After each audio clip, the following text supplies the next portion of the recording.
Good evening. Patrick here, 8 Questions with, and it is a beautiful Friday here in southeastern Michigan. Um, Welcome to the show. We will be talking to makeup and special effects expert Dan Crawley tonight. Um, yeah, so Dan Crawley is like we're talking like top of the list as far as experts go. I've had some mask makers on the show, and I mean they're awesome. James Shaver was our first one, and we absolutely James Shaver is awesome. What can I say? He rocks. We've had makeup artists on. We have young Bree Hill was on the show. Kelly Price, Kelly uh, Goody Price is also has worked in on some makeups. I've had some other makeup artists on the show, um, but never no one on this level. I mean, we're talking like his resume. When you see it, you're just going like, "Holy cow!" I mean, we're talking like top, top, top. And the thing that it was with Dan, it was he says, "Well, that's not even half the work I've done." And that just blows my mind because some of the work that he's done, like Renfield that just came out, he worked on the Falcon and the Winter Soldier. He worked on my all-time favorite superhero movie, Watchmen, which we'll be talking to him about that. He has worked on the Orville. He's worked on the Jumanji, The Next Level. He's worked on Black Panther, Logan, Star Trek, Infinite Avengers, Ghostbusters, Supergirl. I mean, you see what I'm saying? I mean, this guy is just been absolutely insanely talented uh, on the projects that he's worked with. You don't get that kind of in demand unless you're that talented. I mean, you are skilled, and Dan Crowley is. Yeah, to continue to bounce from high level project to high level project, that's absolutely amazing. Um, oh, thank you so much, Charles. I appreciate that. Hey, Professor, how are you? How are you? Uh, uh, yeah, I know. I can't. I stayed with the Ice Lord too. Hey, Hey, there's Ant from the Friendly Men. All right, thanks for coming in, Ant. Um, Echo and Charles, great Dollar Tree review. Enjoyed that Humanity Bureau. I have to go see if I own that one because that one actually looks really good. Uh, wow. So, yes, Ant is correct. So yeah, so Dan Crawley is going to be an amazing guest tonight. And it's gonna this week has just been super cool for me. We had the lovely Danny Thompson, Mason Greer. If you ever want to sit there and get a education in show business 101, I highly recommend going back and watching the Mason Greer interview. That was absolutely tops. Um, we got to talk to Israel Luna yesterday. Visionary, trendsetter, pioneer, filmmaker. I mean, we're really we're on a serious roll here. If I do say so myself, I don't necessarily believe in clapping oneself on the back, but I gotta admit, recently we've been kicking ass here on 8 Questions with, and we're really working hard to continue that streak. And and we're glad you guys are here to watch it, and more importantly, to be a part of it through your engagement in the chat, through your asking questions of our guests, to sharing us out. I mean, doing this makes you part of the show. The show wouldn't be here without you. There's no doubt in my mind about that. Any tuber that says differently about their channel, our channel's lifeblood is our supporters. Without supporters, we have no channel. That's just all there is to it. You could be out there by yourself doing it, but you're out there by yourself doing it. So supporters are incredibly important, and we cherish every one of you guys. Um, let's see. Yeah, Ant hasn't said anything, but he is correct. Hi, Sue. How are you? Um, hopefully you will enjoy tonight's show. We might. I'm not sure. I didn't get a confirmation because I did bring it to him literally on the last minute, so probably not. But we might have a special co-host. I said we might because I'm not entirely sure if it will happen or not. So we'll see. We'll definitely we'll see. Uh, hopefully, hopefully it'll be a very interesting. It would be a very interesting last minute addition. Let's put it that way. I would love for it to happen, but I don't know if it will. Um, hey Casey, how are you? How are you? Of course, I would suspect anybody who loves kaiju movies or practical effects or creature features or horror or this is the show to come into because Dan Crawley will be here and we will be talking masks and figures and whatnot. Now, here's the weird thing about it is like when we interviewed other artists, we've always asked to see their work. With Dan, his work is it's so one of a kind. It's like he makes the studio goes to them or the project goes to them and say, hey, can you make us can you make us five werewolves? Okay, no problem. So Dan will go out there and crank out the five werewolves and give them to the production company. He makes it, he gets them on. And I asked him today, I actually asked him because I'm like, okay, are you allowed to make a copy for yourself? And he said that he was not allowed to. We'll talk about that. I just thought that was sort of weird. We'll have to because it was intellectual property. I was just thinking like if he made an extra mask or something like that. I mean, because like actors can do reels, right? They can take their own past work and put it on a reel. They get permission, or they'll ask a director, can you save me 30, 45 seconds of my performance, and they can use it for a reel. I just wondering, when I guess it's like to me, it's like when you audition or you apply to work on a project. I'm just wondering if you were allowed to show off your practical skills. Like you want a werewolf that I don't know has red fur instead of black fur. Okay, sure. Here's what I've done, and then you can show them the mask or whatnot. Um, basically, what he says, he's got some pieces of his own, but he can't keep the ones that he makes.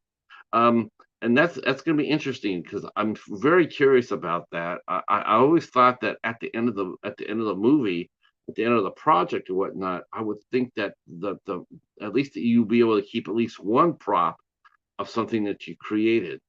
Um, but we're going to find out. We're going to find out. Hey, Dragon Lover, welcome, welcome. Glad you're here. Glad you're here. We are going to be rocking it tonight. And while we are, I will definitely let you know what's going on tomorrow. Tomorrow night, tomorrow afternoon, we will be doing a matinee show with Ryan and Garrett from the Night Watch podcast. Just the Night Watch, not the Night Watch Zone. Just the Night Watch. Uh, wow, I still think it'll be really cool if you could put the Night Watch and the Night Watch Zone together on one panel. This question's for the Night Watch, and then you watch them all say yes, yes, yes. Um, that would be funny. Okay, maybe to me anyway. Let's see. So they'll be here tomorrow night at 4 o'clock. Tomorrow afternoon at 4 o'clock. That would be fun. Um, yes, yeah, wouldn't it? Yeah, but yeah, it's just that wouldn't work out. They're just too busy. They're too busy, and I didn't even think about asking them before that. But I mean, they're swamped.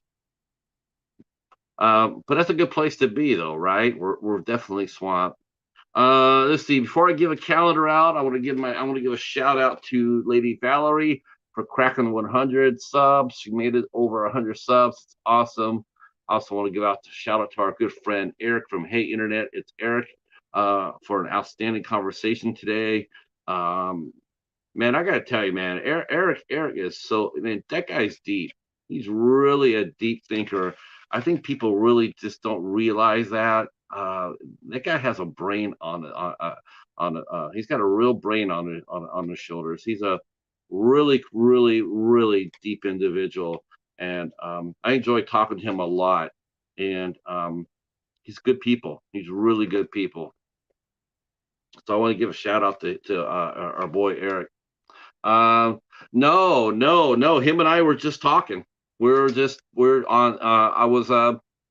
I don't know what I was doing, but I was just talking to him on Instagram. Oh, I was promoting the show tonight. That's what I was doing.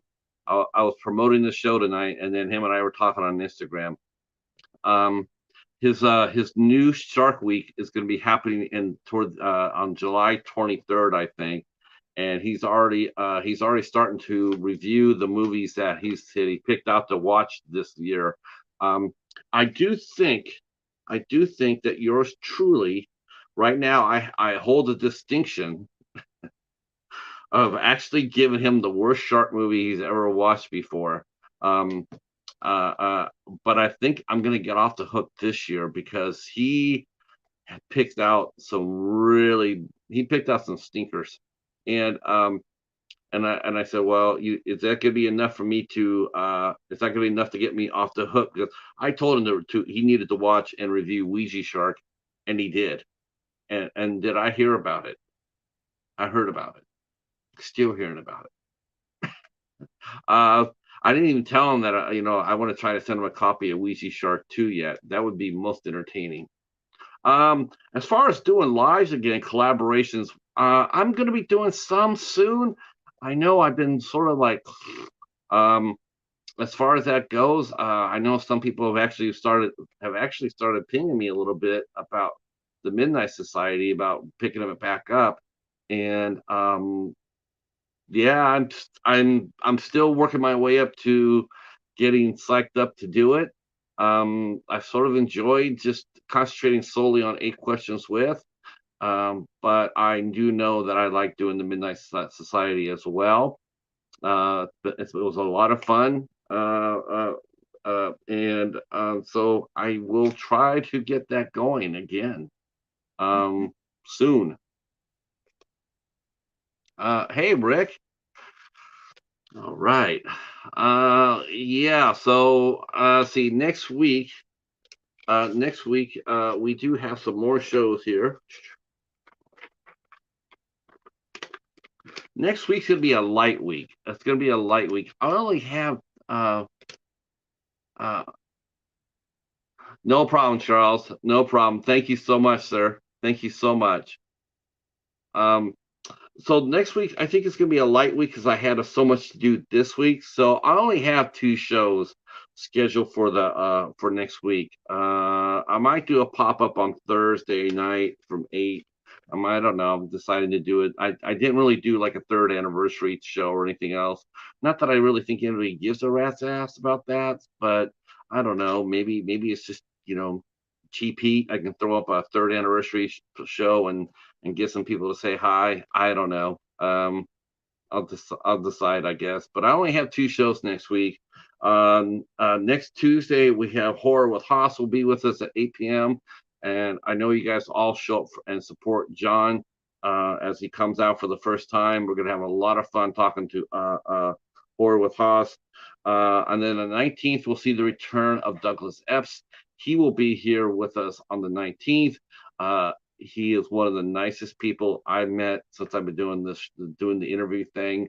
I met Douglas on Instagram or on Twitter after I reviewed Bone Hill Road, and he was so classy and so gracious, even though I didn't necessarily like the movie too much. But he was so kind, and he never once said a single word. Never once said to me a single word and about about my review. That's the only thing he said was thank you very much, and I had to go talk to him. So wait, he did. We did. We talked to him once already. Now we're bringing him back, and quite honestly, quite honestly, I've taken a long time in doing that, way too long. I want to go back and catch up with some of our past guests And that actually might be a theme month. I might actually go back and do a theme month where I bring back people who've already been on the show just to catch up with them.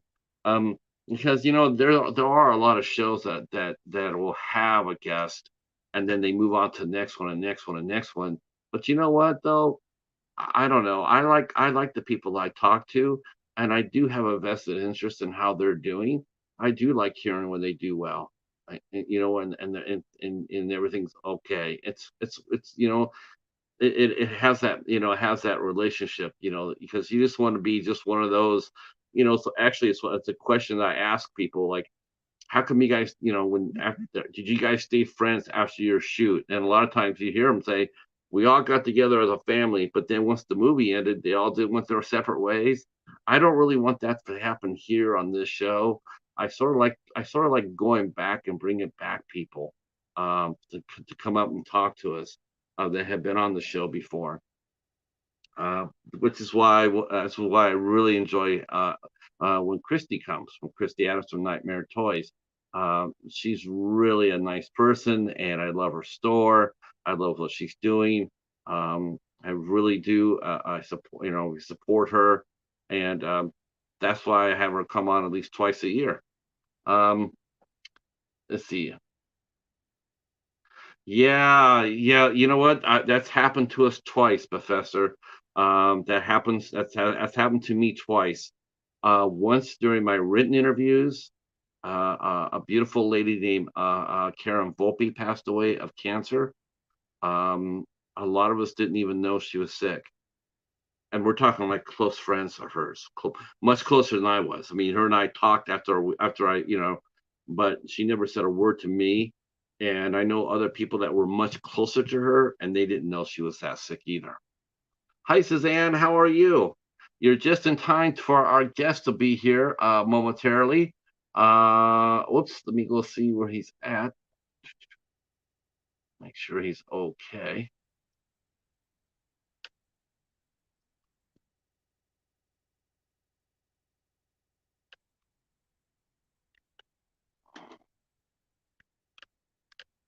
I might have I might have bubbled something. Uh, um, let's see. Let's see.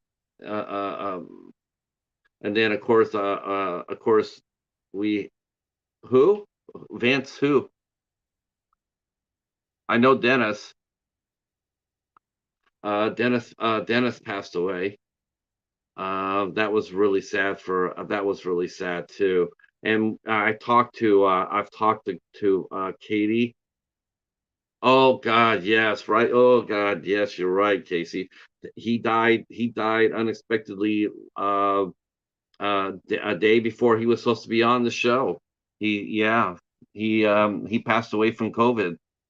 Yeah, that was horrible, horrible. And of course, Dennis Mallon, a friend of us all. I have talked to Katie and Stephen and John. We are going to do something about bringing Dennis back up to celebrate his life and his friendship with us.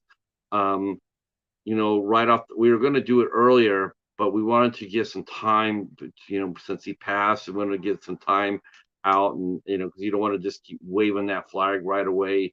His family, out of respect for his family and whatnot. So we let things settle down a little bit, and then we're going to do a show, and respect for him. I We're going to try to do that, in August.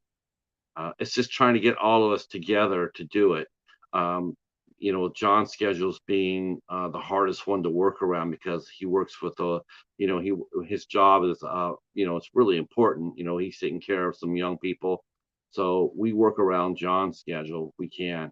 Um, but we will try to get that done in August.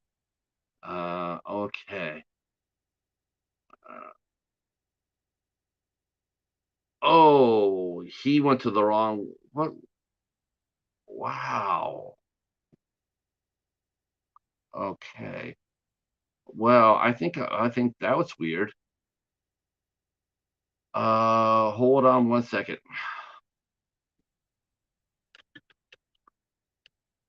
Okay.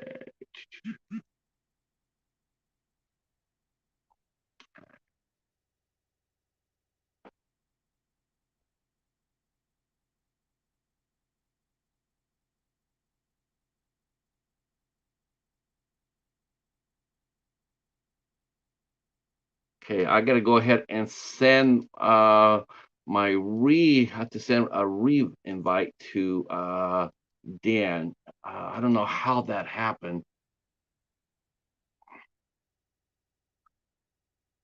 That's weird. But that's StreamYard, right? It's not StreamYard if it's something's going goofy.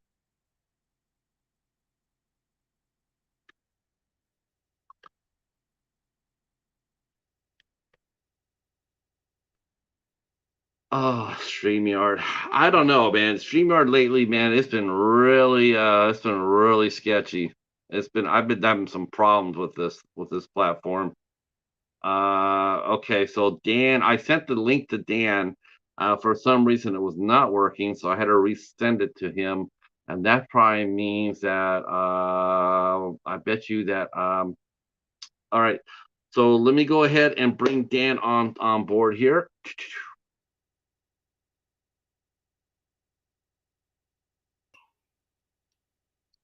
Sorry about that. We use StreamYard and all of us here, and it gets wonky. That was the link I sent you was the link to the show, and I don't know why it didn't work for you. So my apologies. Oh, no problem. The one that I went to, I think maybe was an old link or something at the top. It had a different guest listed, so maybe it was an old link.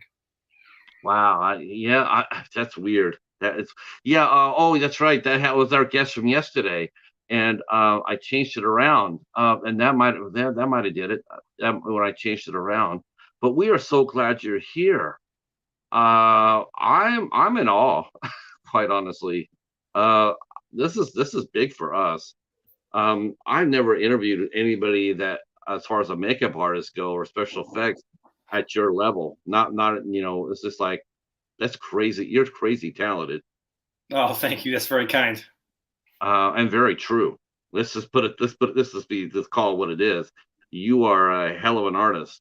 Um, your resume, and what made me laugh was when you and I were started talking, and I was looking at your resume, and I'm going like, holy shit, oh, and he goes, and you went, that's not even half of what I've done, man. Oh yeah, Yeah, you could yeah. have That's the knocked me thing with over. IMDb is that IMDb is kind of a mix of what they put on there, and then you can submit kind of some of your own stuff as well that they kind of vet it and make sure you actually worked on it and approve it. But then there's also kind of sometimes random stuff that'll pop up there that I didn't even work on that for some reason I have a credit for. So yeah, it's a weird mixed bag over there. But I would say probably less than half of what I worked on is on IMDb. It's kind of just an afterthought. It's one of those things where like people are like, well, what have you worked on? I'm like, oh, well, here's an easy way to kind of see a list of the highlights, I guess, you know?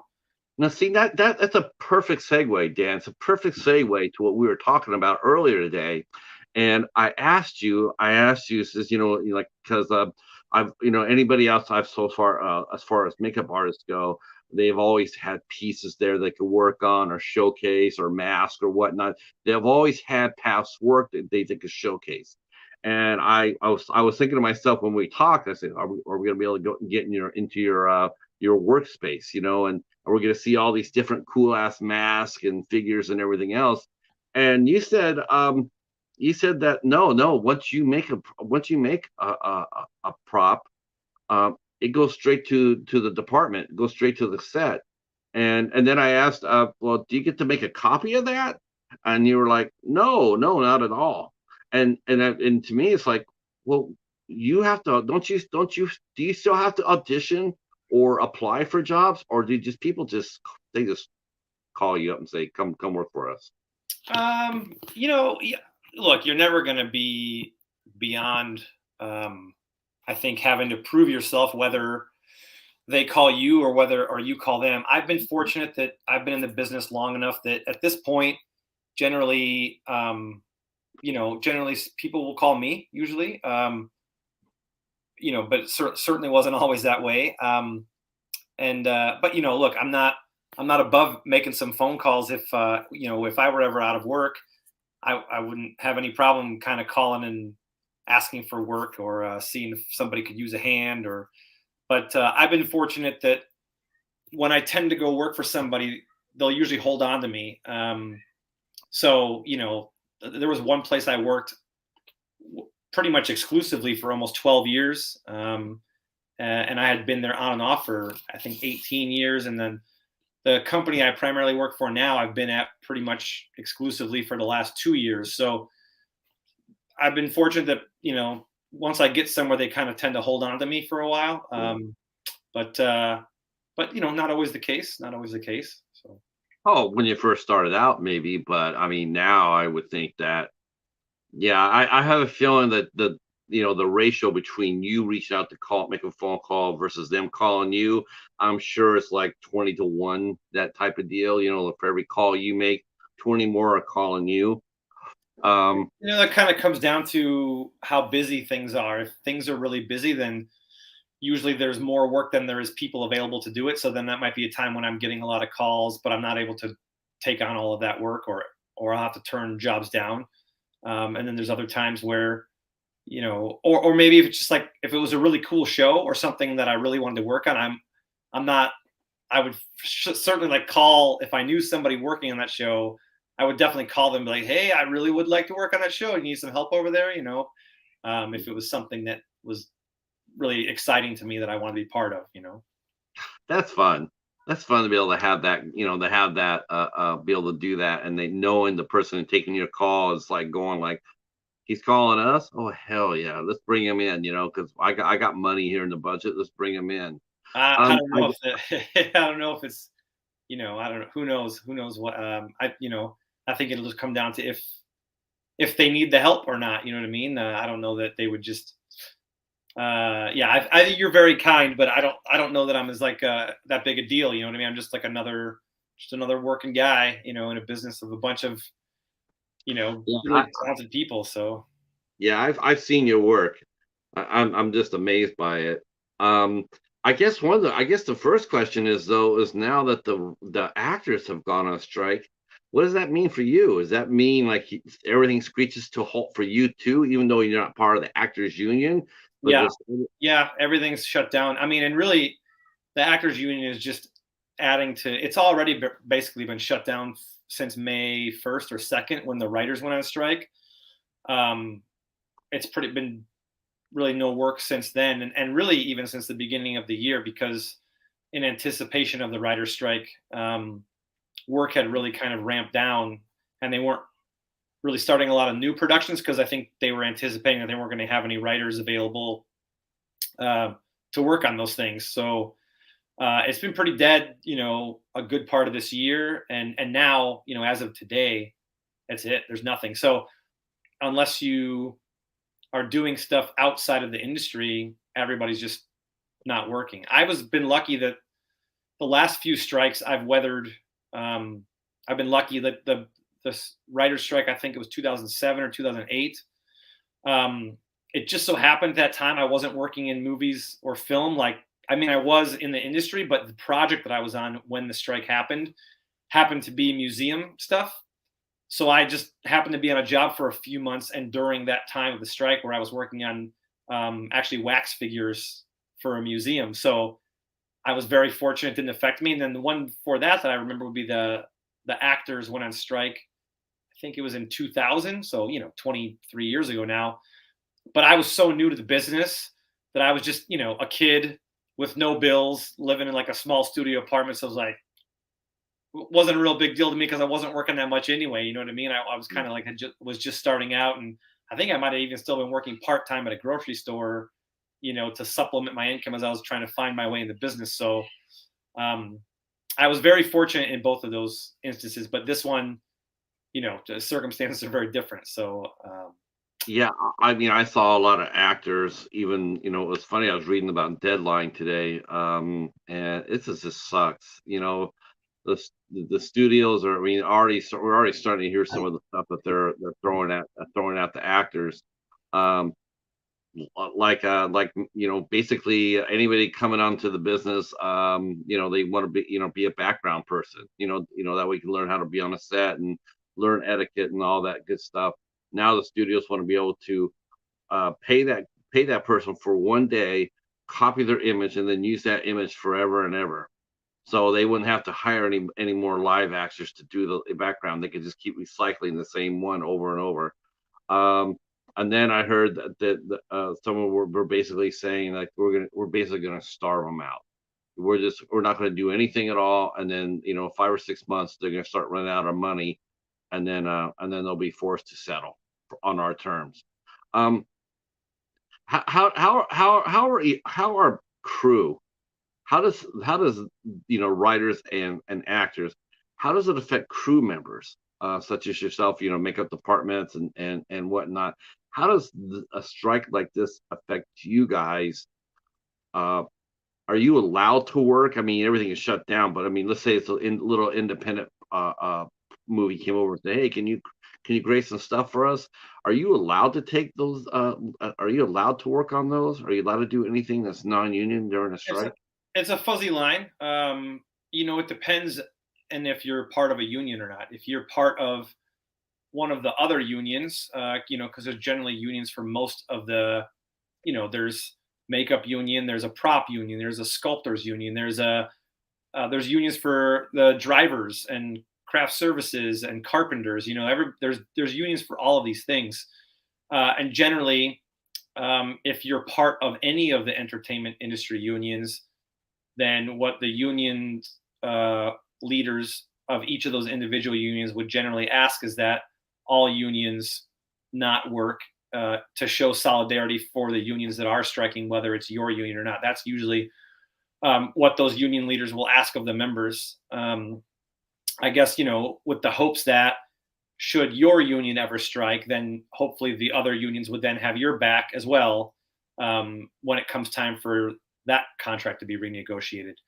There's also obviously a whole bunch of non-union film and television projects that are happening at a given time. Not everything is union.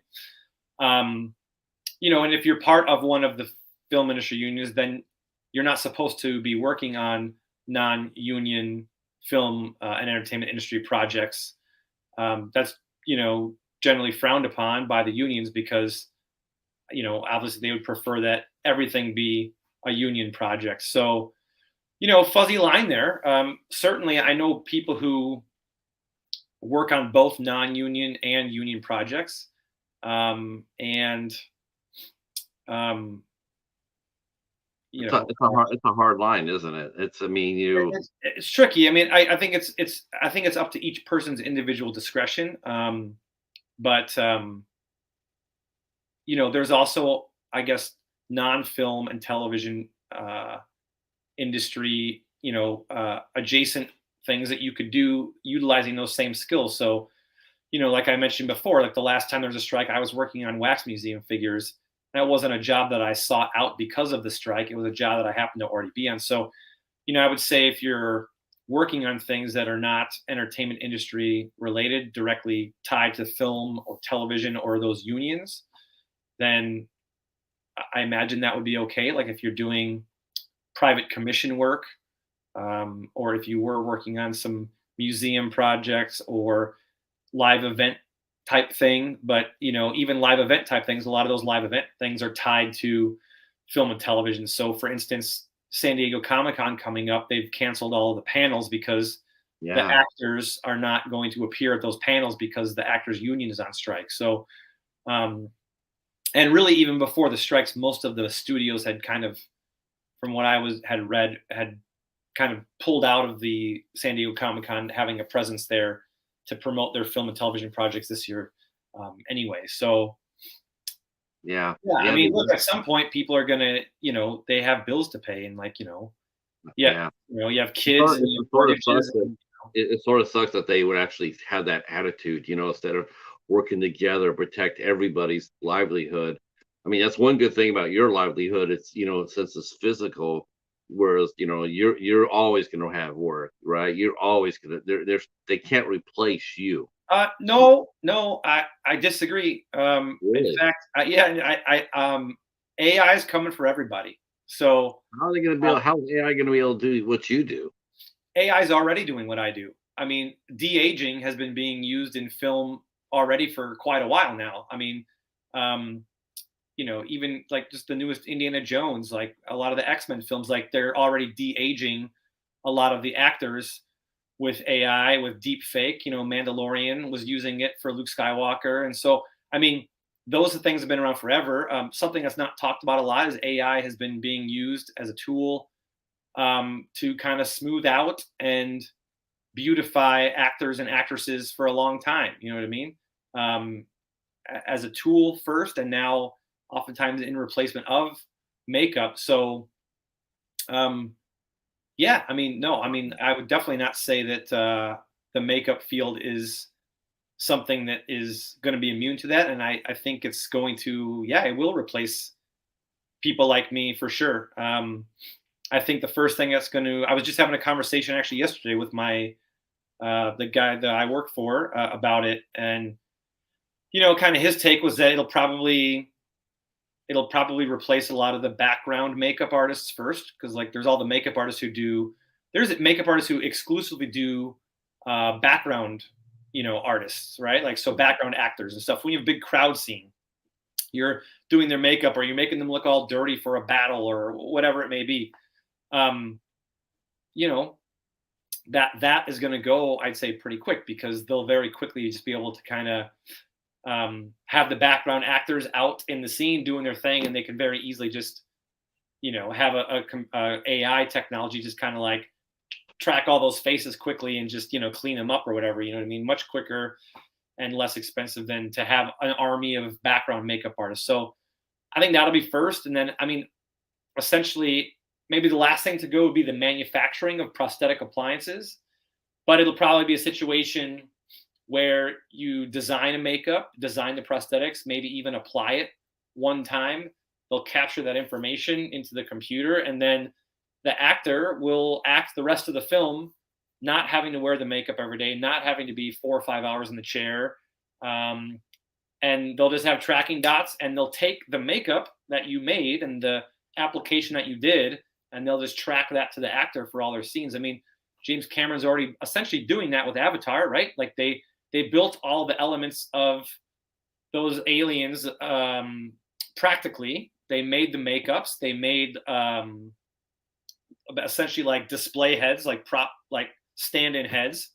But the actors are on set acting the whole thing out with tracking dots and cameras and the gray pajamas and stuff. And they're basically marrying those two things together. They're taking the practical design element, but they're not having to put a person into makeup and a costume every single day. So, yeah, I mean, it's what that timeline is. I don't know. Technology moves exponentially, so I don't know, 5 years, 10 years. You know what though? I think, and it's already coming back too. But I think the pushback from the viewing audience, I think that's gonna be the reason why it stopped. I think you I mean, this was my initial thought as well, because I remember when I got in the business in the late '90s, everybody was like, "Don't bother. CG is going to replace us all," because Jurassic Park had come out in '93, I think, and I got in the business towards the end of the '90s, and at that point, all the old timers were like, "Don't bother, kid." You know what I mean? Like it's going away, and the opposite happened. Like right now, there's or there has been more work than ever in the history of film and television for makeup and special yeah, effects and practical effects. However, the difference is, again, like this was part of the conversation I was just having yesterday, is that the reason why that happened is a bunch of bad CG kind of came on the scene after Jurassic Park. You had a lot of movies with a lot of really bad CG as it was trying to find its way. And then there was a backlash to now where practical effects are much beloved, and people are enjoying those a lot more.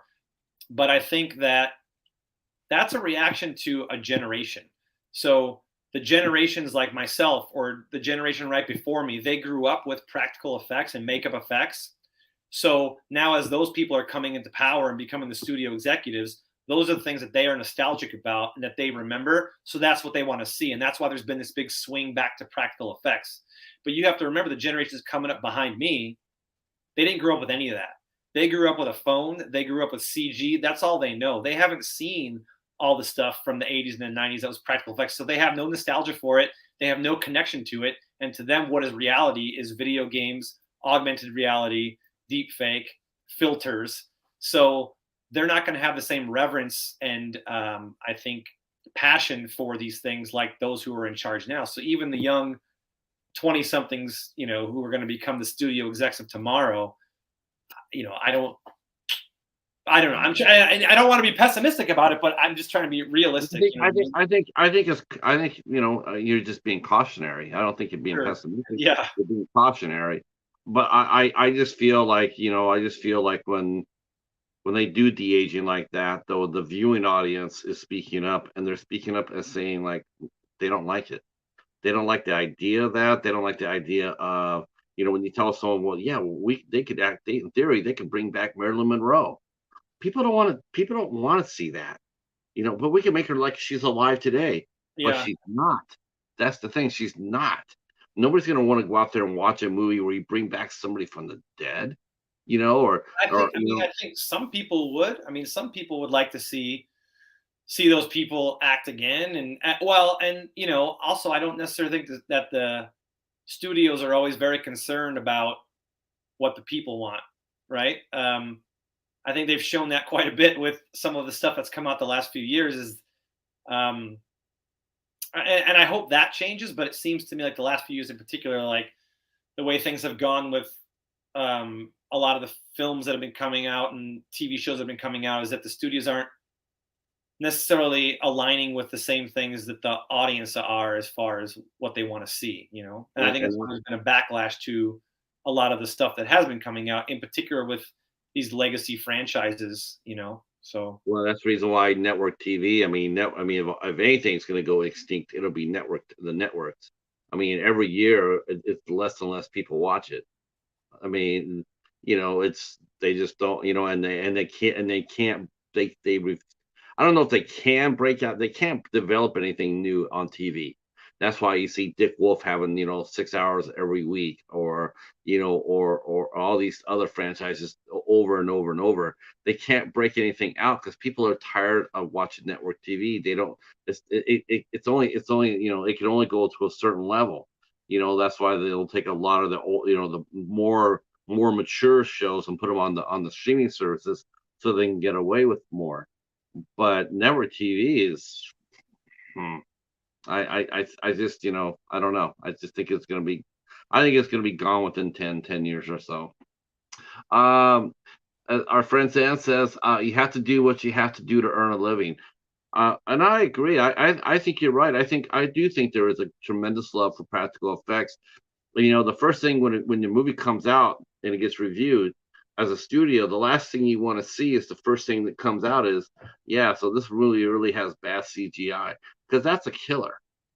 Bad CGI has killed a lot of movies. What would be what are some examples of that? Because I feel like people have been harping on the bad CG, in particular, like a lot of the newest Marvel content, because there's just been so much of it. It's been so rushed that there's been a lot of complaints about the CG and that. But I don't feel like it's changed the course necessarily of what they're doing. What are some? Well, I mean, people are not watching it as much. I mean, that's true. Yeah, that's true. All the streaming services, they're losing viewers is because a lot of it's just it's just cookie cutter. All it is cookie cutter. Every time you watch a movie, it's always cookie cutter. It's the same old fake fire, same fake explosions. I mean, you look at a movie like Fast X, and you just can't take it seriously, and you're sitting there going like, this is the most god awful thing I've seen. It's just like people watch it, but they don't love it. They get pushed to see it, but you don't hear anybody talking about it afterwards. Like, yeah, this is the best thing since sliced bread. This is the best thing since Jurassic Park. When Jurassic Park came out, it was wonderful. Now it's like you said, it's so rushed. It's so plain. It's so vanilla. And there's no depth to it. There's no when you see explosions, they look totally fake all the time. And it can and the difference between practical and AI or best CGI, before it would be rather seamless. Like, wow, I can't tell which is which. That ain't true today. You can definitely tell people when it's fake and versus practical. Definitely could tell. And I think people really respond more to practical. Yeah, I mean, look, I think my generation and older, yes, but I think the newer generations and younger people, I think their eye has been trained to accept that as reality. So I think a lot of the people that you hear that are the most vocal who don't like it or say that it looks fake are people my age and older. Do you know what I mean? I think that the younger people, they, like I said, they grew up with nothing but CG. And a lot of it being bad because it was going through the growing pains of becoming what it is. Um, so that is reality to them. Like reality to you is whatever you see all the time. And so maybe those people just haven't quite come into the power positions yet where they're making the decisions. But I think that, I think that the people, yeah, maybe, I'm 42. So I think even people, maybe anybody under 35, probably the CG does look more real to them. I think a lot of that, like a lot of the younger people I know, when I show them old stuff that I loved from the 80s, or early 90s, to them that looks fake. It looks like a rubber monster, or it looks like a cheesy puppet. You know what I mean? So to them it looks silly. And ultimately the target demographic is not guys like me and older much anymore, right? Target demographic is like 18 to 35, right? So they don't really, they probably don't care about our opinions very much, right? Because those are not the biggest dollars, and those are not the future dollars for them. So I think we're just in a big change in the industry, and not just the film and television industry. I think in all industries as a whole. I think just humanity is in the midst of a big change with technology. There's been a technological revolution going on since the early 90s. I mean, really since the Industrial Revolution, but in particular since the early 90s. And like I said, technology is exponential. So it's evolving much quicker than humans can adapt to it and accept it. So I think that we're all just kind of in this state of not really knowing what's going on, like kind of in the chaos right now. And we won't really know till the dust settles kind of how things are going to shake out. And I think that's a lot of what's going on with the strikes right now, is they're trying to negotiate the terms of technologies that we don't fully understand yet. You know what I mean? It's like they're both the actors and the writers strikes. Two of the big kind of sticking points are AI, and trying to negotiate and write a contract based on what's appropriate and what's not appropriate for something like AI. That's so new. It's such a new technology. It's like trying to negotiate the terms of the internet in the 80s. Do you know what I mean? It's like, well, it's brand new. We don't, like, you could have never imagined then what it was going to become. Or it's like trying to negotiate the terms of social media in 2005. It's like, well, it was just invented. We don't know. You know what I mean? And like, Right. if you look back, neither one of those things turned out, I think, how we thought they would. And I think most people, if you would have talked to them about AI even a few years ago, they would have thought the first things that AI is going to replace is just basic assembly line, blue collar jobs. And they would have thought, well, the creative arts is going to be the last thing AI is going to have any impact on, because, what would be the point, right? But ironically, the very first thing that AI has been replacing is creative fields. So I think a lot of people couldn't have ever predicted that. So it's tricky to try to negotiate and write down a contract for something that we don't understand yet, and it's so new. Yeah, I don't envy the position of being in any of those negotiation rooms. on either side. I mean, because I do believe this. I do believe that like you said, people that don't really understand something, that people look at things they don't really understand.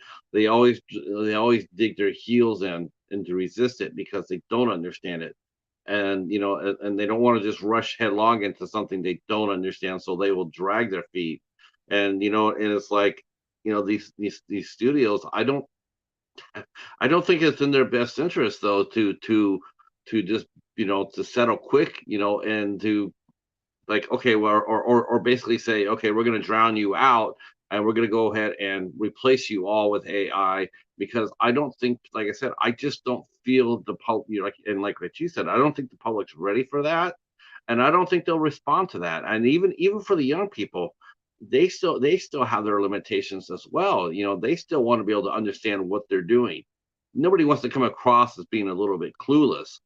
So, and what they're trying to do, I think they're just trying to buy some time until they can grasp of what's happening. But in the meantime, continue to do what you're doing with what you're, come with what got you here. And that means, actors and actresses and special effects and makeup, continue to use those, because those are nothing's wrong with them. Don't break what's not broken. Sure. I think the thing is they just can't sign.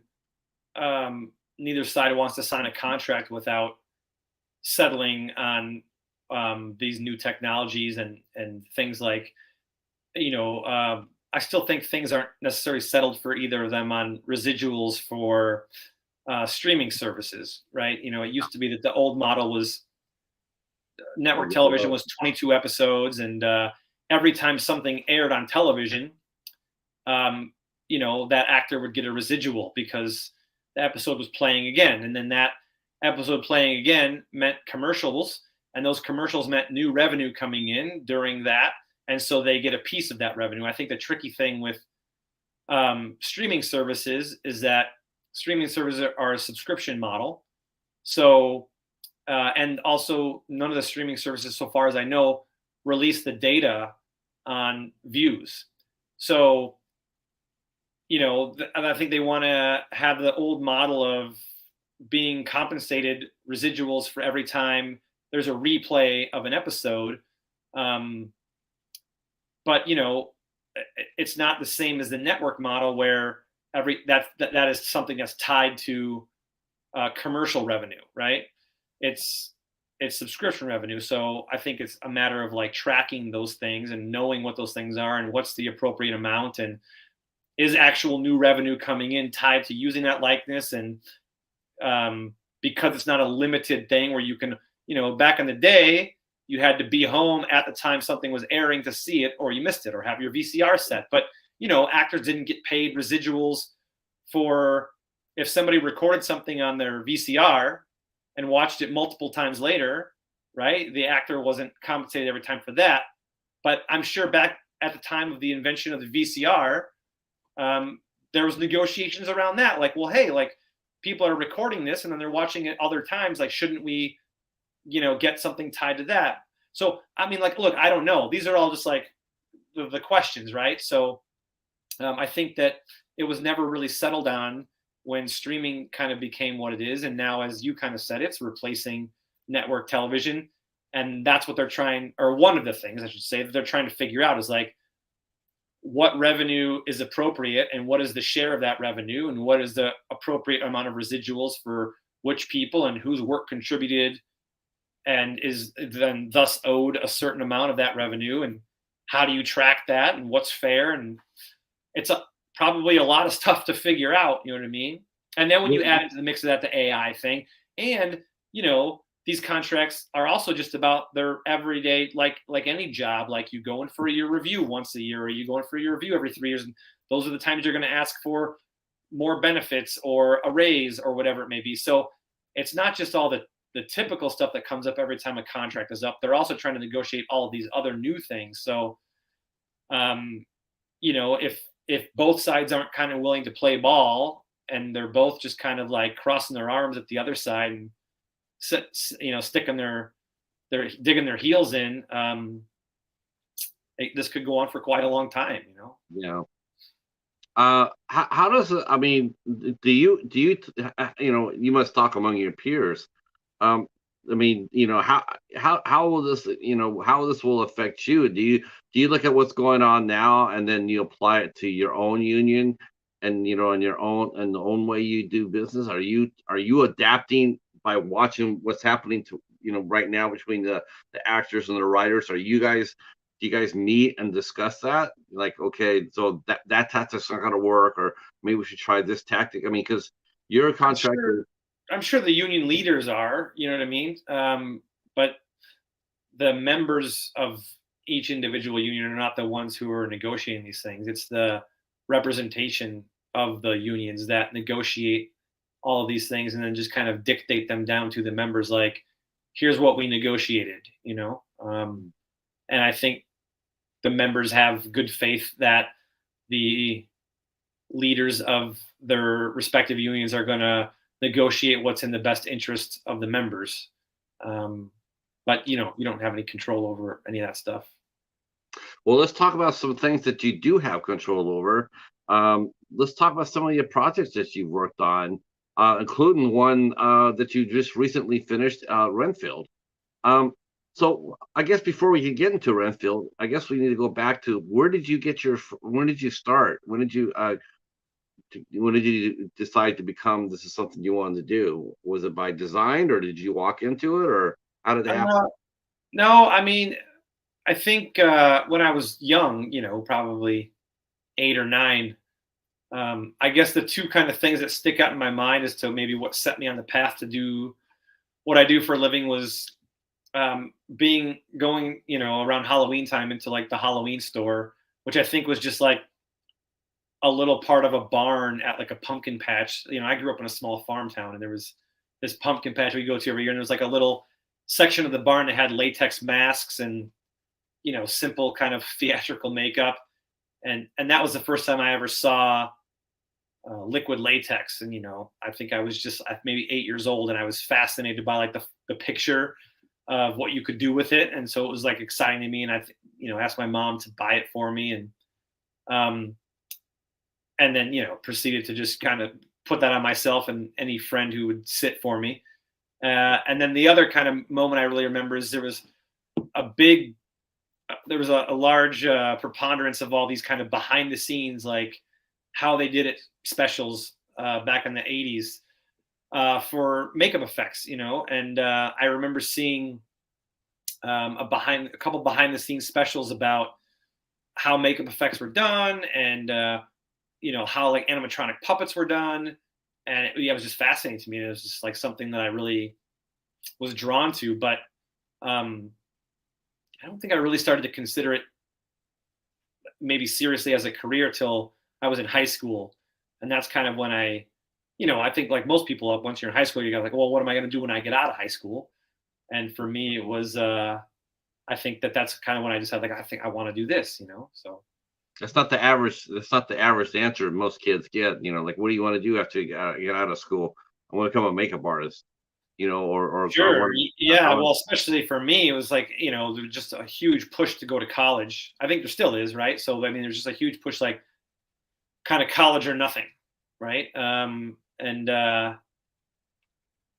my parents wanted me to go to college, or even so much as they kind of were insistent, like, well, go to college and get a degree, and then you can do this other thing, this makeup thing, and that way, if it doesn't work, you'll have something to fall back on, But I think it's just because they wanted. Neither of them went to college, and they probably wanted, you want better for your kids. But I don't know that necessarily college is better. I'm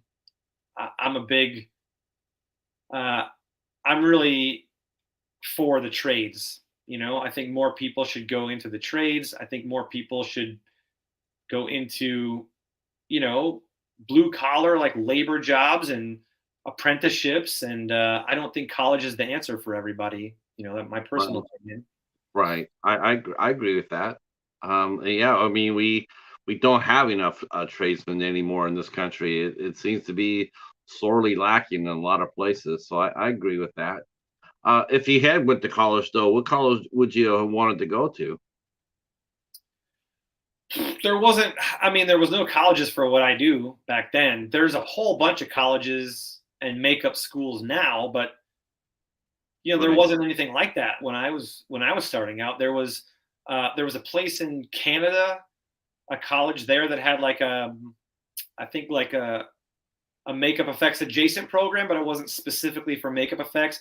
There was a place that a lot of people, kind of the generation just before me went to called the Art Institute of Pittsburgh, and they had an industrial design technology program, which was more, I think, intended for, well, exactly what it sounds like, industrial design, toy manufacturing, things like that. But a lot of the people that I work with that kind of got into the business right before me went there because they did have in that program some makeup effects adjacent skills that they did. And there, I think there was, a couple small makeup schools. I know Tom Savini had his school out there. Yeah, not yet. Not when I started. That didn't Oh. exist. I think the first year of his school was somewhere around 2000, 2001, maybe. Okay. So I had already started in the industry by that point. So I'm sure if Tom Savini's school existed when I was getting out of high school, I would have jumped on that. But maybe it's better I didn't, because I would have had a bunch of college debt, and it would have been 2 years I spent at school that I ultimately just spent working and just like working my way up. Now, did you work? Did you start as an apprentice? I mean, there wasn't like a formal apprenticeship. I grew up in a small town in Illinois, and when I got out of high school, I just took what I could fit into my car, and I drove from Illinois to California by myself. I didn't have any family or friends who lived in California. I just came out as a kid, and I had worked at Whole Foods Market, like stocking grocery shelf stores when I was in high school. So I transferred to the one in California, and stocked shelves there like nights and weekends to sustain myself. And I had a couple of phone numbers and addresses for a few makeup effect shops, and I literally just called them or drove there and asked for a job, and just kind of was like, hey, I'll work for free. I'll clean the toilets. I'll organize the shelves, whatever you need. Like if I could just hang out and help, I'll work for free. And that's how I started. I finally found a shop called Makeup Effects Laboratories, MEL. They're still around. They've been around since the 70s. And you'll find that a lot of people started out there. Like kind of everybody passed through there at one point. And they're like, yeah, sure. Come, you want to work for free? Sure. So that's what I did. So I showed up every day. I showed up every day at when they opened up in the morning, and I worked all day for free. And then I would get in my car and I would drive to my grocery store job at night and work all weekends at the grocery store to pay my bills. But I just kept showing up 5 days a week, working for free until eventually How long did it take you from doing that until they paid you? I don't remember exactly. I think they started paying me maybe about 3 or 4 months. 3 or 4 months in, they started paying me. But I kept my job at the grocery store still on the weekends. But I stopped working there Monday through Friday. So I kept it on the weekends. And then maybe after 6 or 9 months, I finally let go of the grocery store job and just was working at the shop, because, it wasn't a ton of pay. Like when I started off, they're like, all right, well, we'll start paying you, but we can't pay you a lot. So, the best we could do is $8 an hour. And that coincidentally was exactly what I was making at the grocery store. So I was like, great, like works for me, like make the same amount of money, but I could do what I actually want to be doing. So that's what, I worked for $8 an hour. Yeah. Probably my first year and a half in the business. Because I think my second job I ever got was $12 an hour. And I was like thrilled because it was such a massive raise, you know what I mean? So what was the first thing you learned at the shop to do? Was it makeup, or was it creature design, or? I think I learned a lot of what not to do because I just, I made a lot of mistakes and did a lot of things wrong. And like most young people, I thought that I knew a lot more than I did. So I think the most important thing that I probably learned was that I needed to work on my people skills, and I needed to work on being more humble, and I needed to shut up more and listen more. And,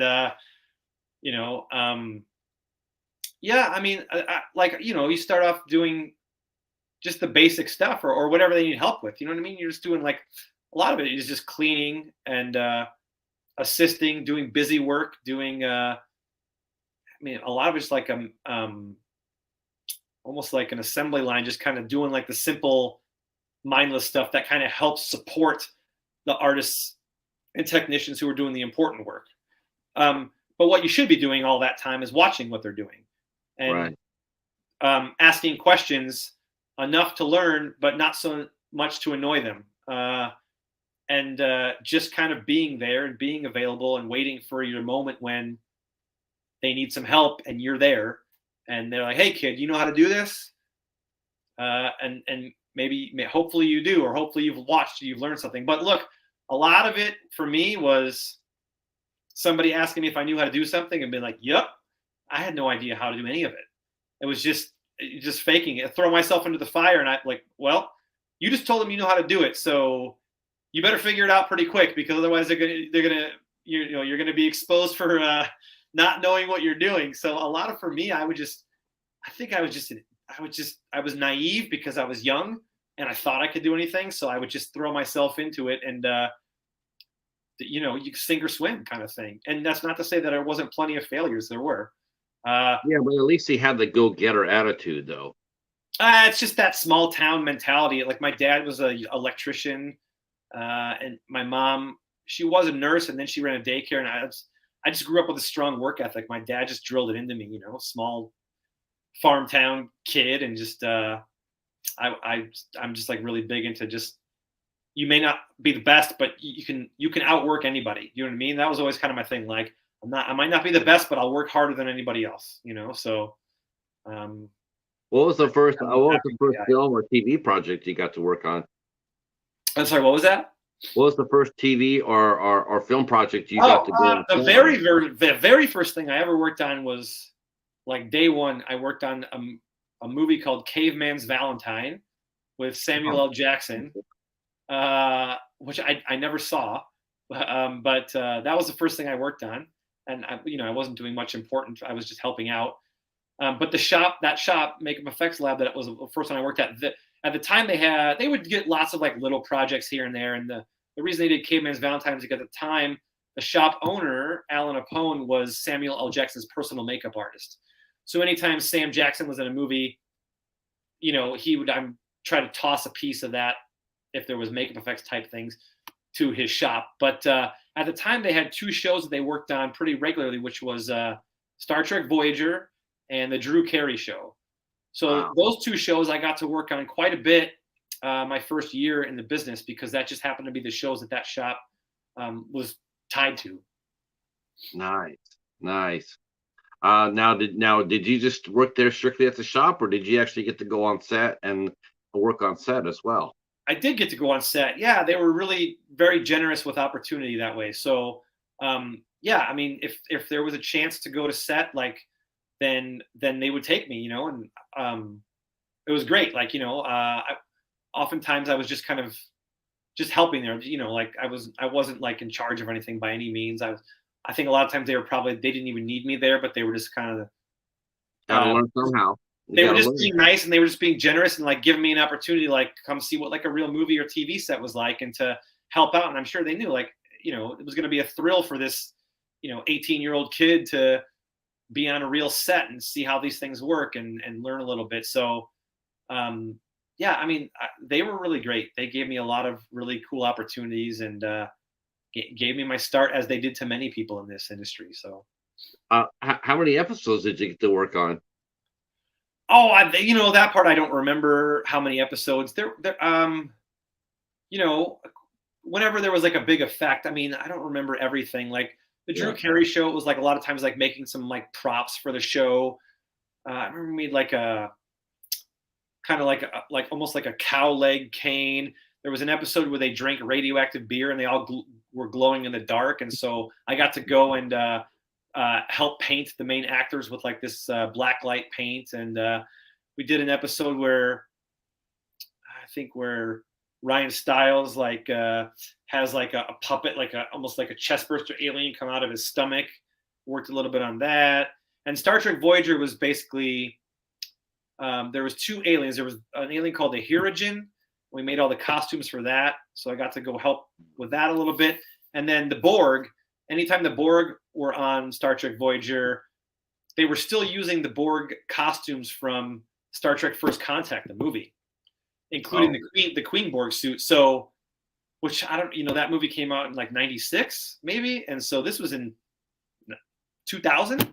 They were still using those suits. So anytime the Borg were going to be, or the Queen was going to be on the show, they'd send the suits over to the shop and we'd repaint them and refurbish them. And at that point, the foam was like rotting. And if there was a hole in it, great thing, because it's a Borg, we had this big box of technology looking parts and hoses. And we would, if there's a hole rotted through it, we just stick a hose in it and, the technology, glue it over that, give it a new paint job, and then off to set it went to film again. Wow, you guys could have the theme music from MacGyver playing overhead. Well, this industry is a lot of MacGyver, it was born from nothing in makeup effects industry originally started off in the makeup effects industry. Most of it was stuff that was taken from other industries, and you had to make it work for whatever it is that you were doing. Now we have all these materials specifically made for our industry, but that's not how it was back then at all. I noticed that I noticed that your background seems to be very much strength-wise as far as like superheroes and science fiction. Is that your favorite? Is that your favorite field to work in as far as making films go? Is science fiction and fantasy and superheroes? No, not necessarily. I think that's just what I fell into. My first, decade in the business, I primarily just did makeup effects and some prop work, animatronics, like costumes, but it was mostly makeup effects. And then I just kind of fell into specialty costumes because the industry just kind of headed that way. And I ended up working at a shop where that's primarily what they did. So, for 12 years, all I did pretty much was make costumes. And that was mostly muscle suits, superhero suits, space suits, armor. That was all the Marvel films and a lot of the DC films. And that was that was exclusively kind of all I did. And then that was up till really right up till about 2020 when everything shut down. And then I took that time to kind of get back into doing makeup just for fun. And I started posting a bunch of that stuff on my Instagram page. And coming out of everything being shut down during 2020, because of all that stuff I've been doing just for fun during all that downtime and posting those pictures, people kind of started to call me for makeup work again. They're like, hey, I saw this makeup you did. Like, do you want to come do makeup? And so now since 2020, I've kind of gone back into being primarily doing makeup again, doing makeup effects shows. I haven't really done much costume or prop work at all since 2020. It's almost all been exclusively makeup and makeup effects work. So I know we talked about this earlier, but I'm just was wondering. You mentioned about the why can't makeup why can't customers, why can't they make at least one? I understand not making doubles for every single thing, but how come they're not allowed to at least make one duplicate prop for their own selves? Like you've heard actors, they get to keep their scripts, and the prop masters get to keep, they get to keep, something they created. Why is it that that makeup artists or customers, how come they're not allowed to keep at least one piece of their work with them as to advance them? Maybe you go ahead and show, like you mentioned, like here's what I can do, and then bring your prop in and show it to them. How come it's not? Because everything that you make is intellectual property of the studio. So they're hiring you to make something, and they're paying you to make that thing. So when you're done, they own that thing. So it's not, it's not yours to kind of do with as you want or promote how you see fit, right? Because they've paid you for that work to promote the project that they're doing or to use in their project. So, I mean, it's, and that comes down to whatever contract that you work out with the studio. Like, certainly a lot of the special effects shops that I work for, a lot of them have like a display room, for instance. So like when they take meetings with prospective clients for shows, they usually have like a meeting room with like, a big table and chairs, and surrounded by that is all the displays of costumes and makeup effects and things they've done from other shows. So in that case, a lot of times the shop itself, like, will have those things around for clients. But as far as like if you're an independent contractor like myself, where you're working for a different, or basically like if you're hopping around from shop to shop or job to job and working for somebody, there wouldn't really be a scenario where it would ever really kind of be appropriate for you to make one for yourself or keep one for yourself, Yeah. I mean, I would think that the shop would be able to keep at least one for them, one for the company, like, Sure, the shop does usually. The shop can if they want to. I think they probably have that worked into their contract where they'll make an extra for their own, like for display purposes. right. But not like the workers, like the freelancers like myself. Do you have you had an opportunity to keep a couple of things for yourself, or everything's just all locked up? Basically, what we're asking is we want to see some of your work. Yeah, I mean, I don't. It's weird. Like, when I'm done with a project, I'm usually kind of over it by then. You know what I mean? The stuff anything that I have, which is not much, like has been stuff I've done on my own. So it's been like commissions or personal projects. Like those are the Oh, things that I have. Like if it's something that I just made for a portfolio piece or something I made just to like post on Instagram to promote myself, or occasionally somebody will hire me for a commission to make something for them. Then in that case, like maybe I have would have something, but I mean, I don't have anywhere to put all that stuff. And also I'm just not a big collector really. It's one of those things like you do it for a living. So you're making it every day. So I think part of what is enticing or exciting about collecting something is it's maybe something that you don't normally have. Whereas me, it's like I'm around it every day all the time. So I guess it's not as much of like wanting to collect it, let alone like having anywhere to put it. You know what I mean? So you have to admit though, Dan, you have to admit that if someone walks inside your house and the first thing they did when they turned around the corner and saw a full figure board queen, you have to admit that would be a conversation starter. yeah, sure. I mean, I guess depends on the person. That when I was younger, certainly my like apartments would look a lot more. I guess like it was very obvious, like kind of who I was and what I was about when you come there. But now, I'm older, married, I've a family, so it's a lot more mundane. I still have like my nerd room, like my man cave, and that's where I have kind of all my nerd stuff or whatever. But not a lot of collectibles or anything like that, really. I was just thinking it because you have your own studio, After Midnight Studios. Is that all you? Is that your personal studio? Yeah, I mean, that's it more in name than it's not a physical location. There have been physical locations over the years. I've had that company name since I think 2005, and so over the years, there's been times when I had physical locations where I would actually like be doing shows. But that was really just kind of like the name I used for when I was doing jobs, like kind of like the company to run those jobs through, like I guess for tax purposes and to make it like more of a legitimate business. But I haven't really done any like I don't even know if I own the name anymore, really. Like, I mean, I think I have a website that I haven't updated probably since 2010. Oh wow! Because everything switched over to like Instagram now, right? Like Instagram's kind of like your online portfolio. So Yeah, now I post everything on Instagram. Like I don't really maintain a website. yeah. Like Instagram is kind of That's sort of something that has sort of fallen out. yeah, It used to be that you make a personal website, but that's now you have a YouTube channel or you have an Instagram, and that's basically taking the place of a personal website. yeah, yep. Um, So that's kind of where I post all my work now is Instagram, and uh, everything's kind of like I, linked to there. I do have a couple of questions on some of the movies that you worked on because Sure. there's some of my favorite movies, and the number one movie that I want to talk about is I want to talk about what you did on Watchmen. I had very little to do on Watchmen. I think I worked on it for about a week and a half. Really, Yeah, you yeah. got a week and a half on it though.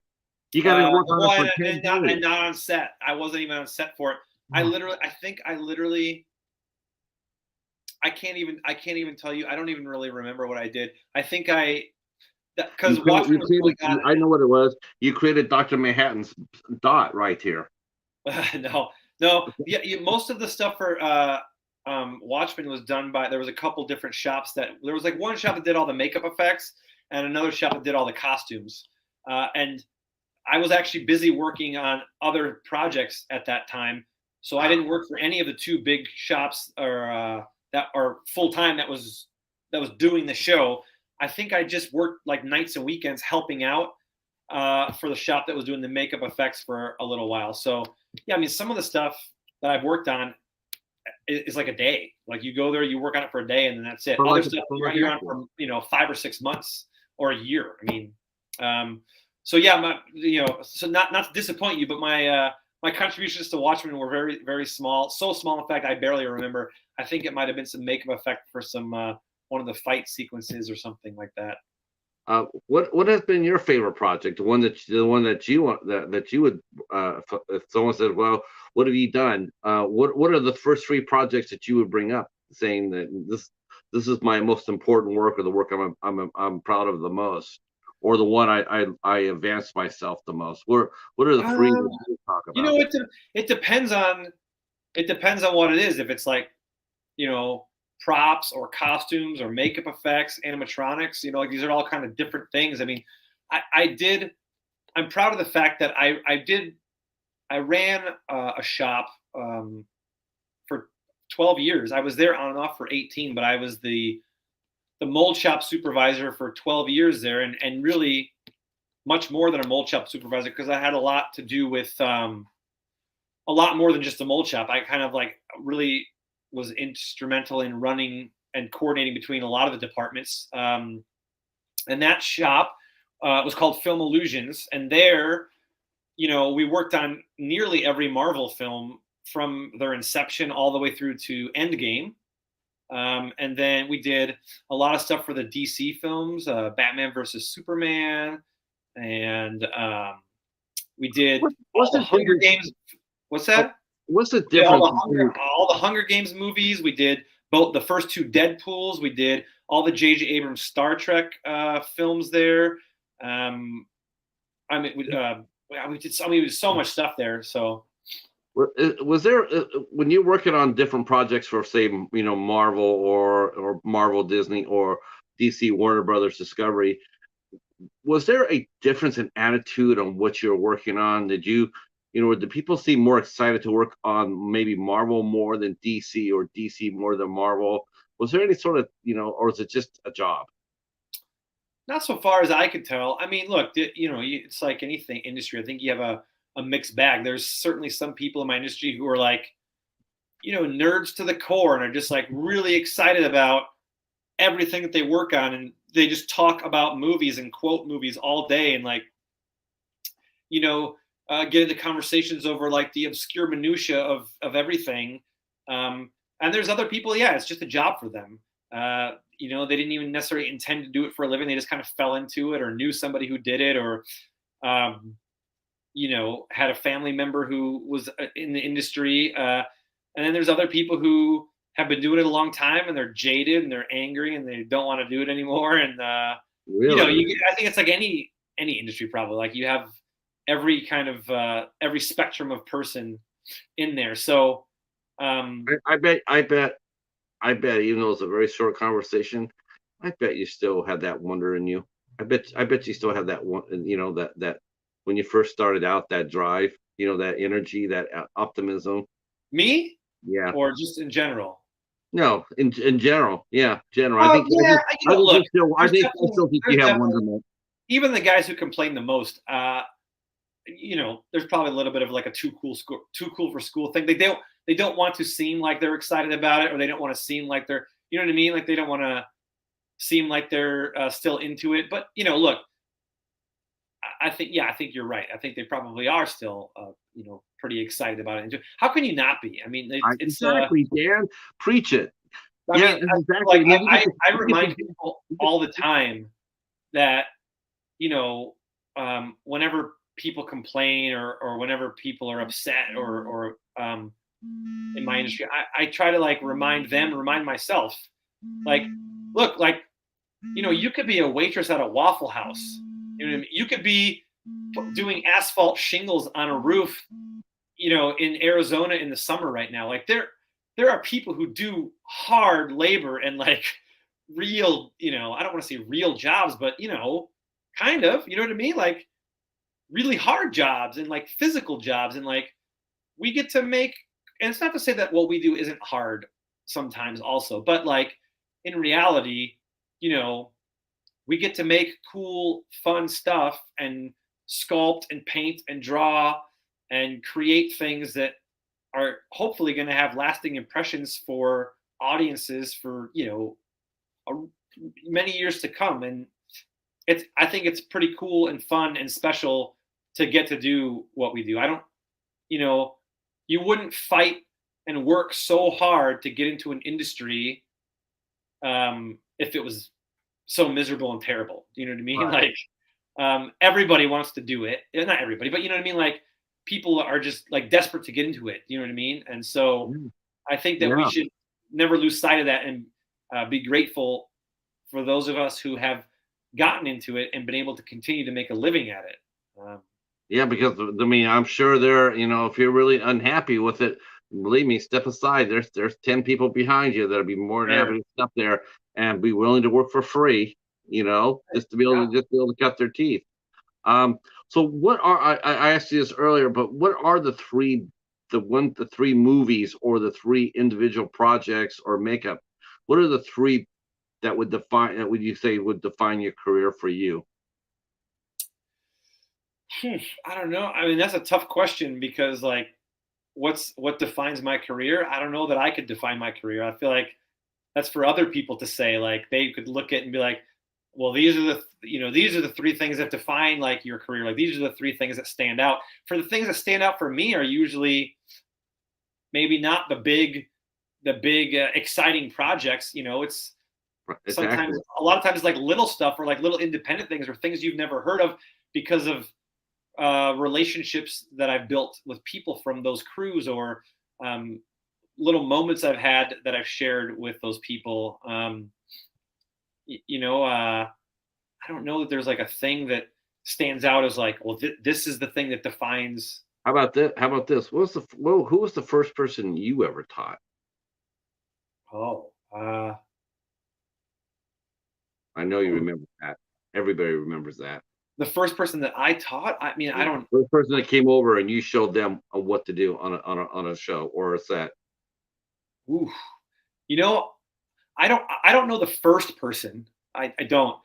But I can for sure say that again. Like when I was at that shop as a supervisor for 12 years, I'm really proud of all of the people that came through the doors during that time that I had an opportunity to work with that I learned a lot from, but I was also able to pass so much on to them. And I see the way certain things are done in the industry now.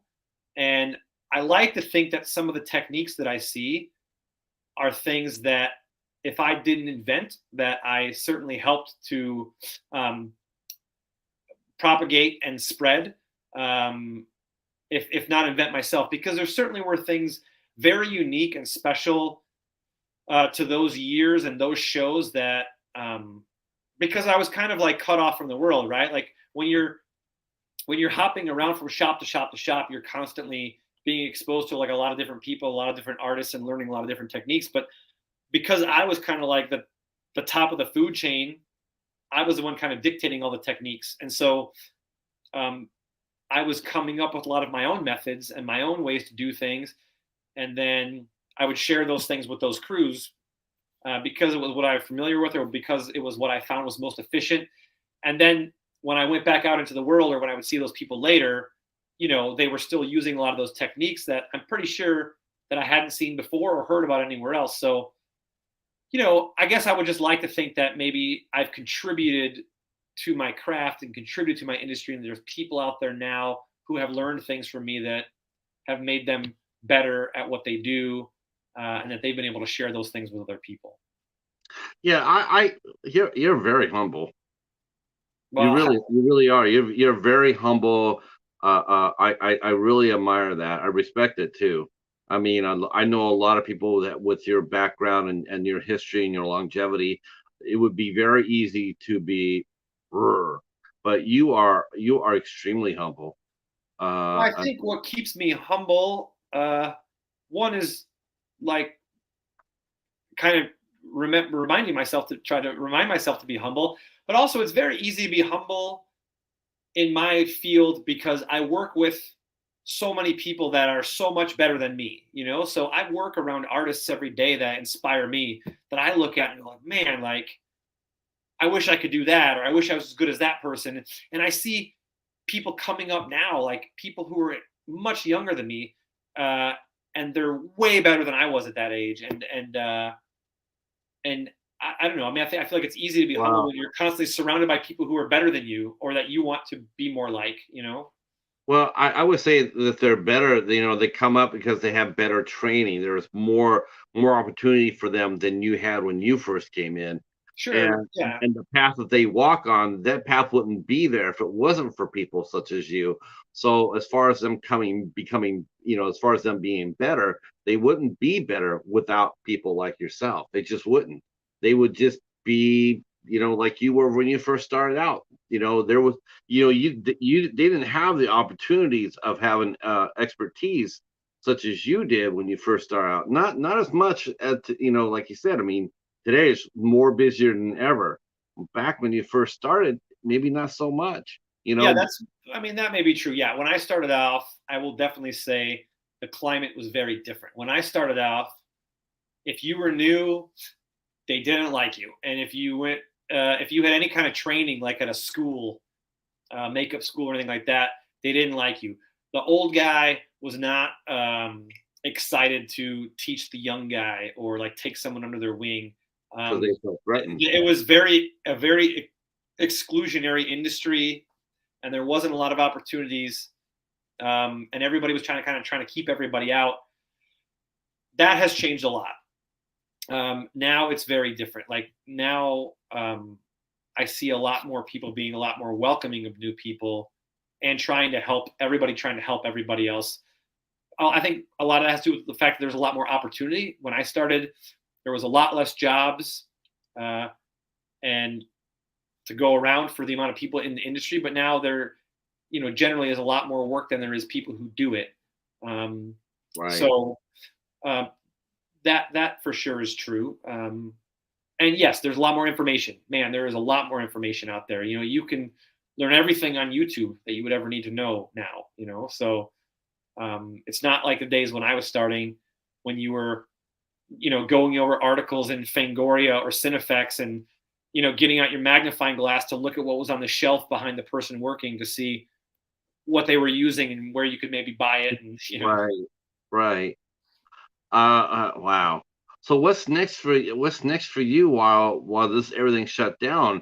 Will you do work for commissions now? I mean, that's something that you'll do, or are you just gonna go I'll, ahead and just I'll shut it do. down? Yeah, I mean, look, um, I have a wife and a daughter, and I have another kid on the way, and so I mean, yeah, I have to work. I won't be film and television until it comes back.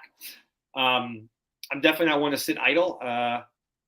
I really believe that the best thing that you can do when you have the downtime is do all the things that you have always said that you want to do that you didn't have the time for. Like for me, 2020 by far was the most prolific year for me artistically of my entire life because when everything shut down, you had no choice.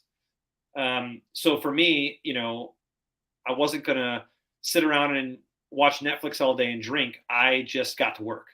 I just went out to my garage and I just started working every day and practicing and trying to sharpen my craft and make the most out of that time. So coming out of it, I could look back and be like, have something to show for it. And I do. Like, I mean, my career has completely transformed and flourished in a way that I never thought that it would because of all the work that I put in during 2020 to kind of to change that path. So I have every intention of doing the same now. I've already started. I mean, yesterday, we weren't working, so I spent all day yesterday doing makeup, just practicing. And I have a whole list of makeups I'm going to work on in this downtime to just improve my craft, make myself better, so that when the industry does come back, I'm ready to work and people are going to be familiar with that work and they'll see it. I'm working a lot on my beauty makeup because a lot of just the day-to-day work is just day checking. It's not doing the big, exciting, special effects stuff. A lot of it's just doing just regular everyday beauty makeup. And so that's a skill that I have let languish for many years. So I'm working on that and I'm trying to get better at that so that when I come back from this, I have that other tool in my belt. So yeah, I mean, I'm going to keep the same schedule I would keep as if I was still working. I'm still going to get up at the same time every day, eat my breakfast at the same time every day. I'm going to still work during the working hours every day and make the most of this time. I do hope that it's a very short strike. I do hope. I hope that everybody gets what they deserve. That way you can go back to work and support your family. I want to thank you for coming out and hanging out with today. Sure. I mean, my pleasure. What a joy to talk to. And thank you for sharing your knowledge and your stories and your experience. It pretty much was exactly how I thought it was going to be. This is absolutely mind blowing. I really appreciate you coming out and sharing it. And yeah, I can't wait to see more of your work. I posted the picture of you with some of your makeup, and I love the picture.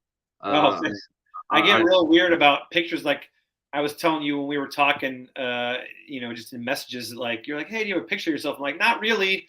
Like I kind of make it a point to not post pictures of myself because I'd rather it just be about the work and not about me. So years ago when I scrubbed my Instagram and just decided like, okay, my Instagram is going to be just for work, I kind of tried to remove anything personal on there. So I don't post about myself or my family or post pictures of me or my kids or anything like that. I just really try to just have it be focused on work only and pictures of my work. And it just so happened that I had done some makeup demonstrations at the most recent Monster Palooza. And the professional photographer who was taking pictures of all the makeups, they kind of like, "Oh, well, we need you to stand up there and take pictures with your model with the makeup you just did." And I'm, as soon as I get in front of a camera, I'm super awkward and I don't want to do it. But luckily, I happen to have those photos that I could pass along to you. But generally, I like to just have the focus be the work and not me. I don't know if that's a good idea or not, because then people I meet them, they don't. People love to, people love to talk to people like you. A lot of people, you think that people would like, I want to talk to the stars, I want to talk to the directors, I want to talk. Man, no, man.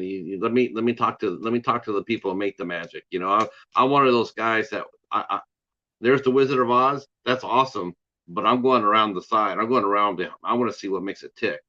That's exactly what I want to see. I want to. Sure, it looks great, but how did it get there? And that's what my curiosity goes. It's like that's awesome, but but I want to see who created it. That's why that's the reason why, when me and James were talking and he mentioned that he knew you, I jumped all over it. I'm like, man, let him know that I really want to talk to him. And I was appreciate really I think you'll find that most people in my position are very enthusiastic to talk about their craft because we don't necessarily get asked about it a lot. So I think like anybody, you could talk to a plumber, a welder, or anybody, and I think anybody who takes pride in their work is going to be excited to talk about what they've done or the contributions they've made. So sure. I appreciate the opportunity to be able to speak about it. I'm going to go ahead and let you go. Once real quick second, I'm going to let people know that tomorrow we will be back at 4 p.m. tomorrow. We will be hosting Ryan and Garrett from the podcast, The Night Watch. They will be here at 4 p.m. Eastern Time, 1 p.m. Pacific for a matinee show. I want to thank you guys in the chat for coming out and hanging out and watching the show. If you missed the show, you can watch it on replay. So you stay right there for a second, Dan. I'm going to say goodnight to the audience. And we will see you tomorrow afternoon. Thank you for showing up and thank you for support. Have a great night.